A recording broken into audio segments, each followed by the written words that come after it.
নমস্কার, নাগরিক বনে সবাইকে স্বাগত।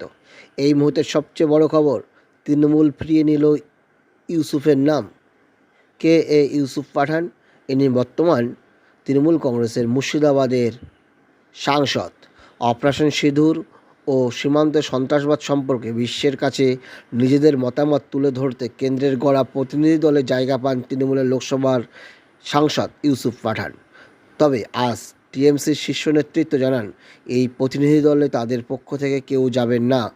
টিএমসির রাজ্যসভার নেতা ডেরেক ওব্রায়ান বলেন, আমরা সম্পূর্ণভাবে দেশ ও জাতীয় স্বার্থের পক্ষে, কিন্তু আন্তর্জাতিক কূটনীতি করাটা কেন্দ্রের কাজ, সেটা তারাই করুক। অর্থাৎ তারা চাইছে যে আন্তর্জাতিক ক্ষেত্রে যে কূটনীতি রক্ষা করার কৌশল, সেটা শুধুমাত্র কেন্দ্র সরকারের দায়িত্ব, সেখানে বিরোধী সরকারের কোনো দায়বদ্ধতা নেই। এই প্রেক্ষাপটের উপর দাঁড়িয়ে তারা ইউসুফ পাঠানের নাম সরিয়ে নিয়েছেন, সূত্রের খবর।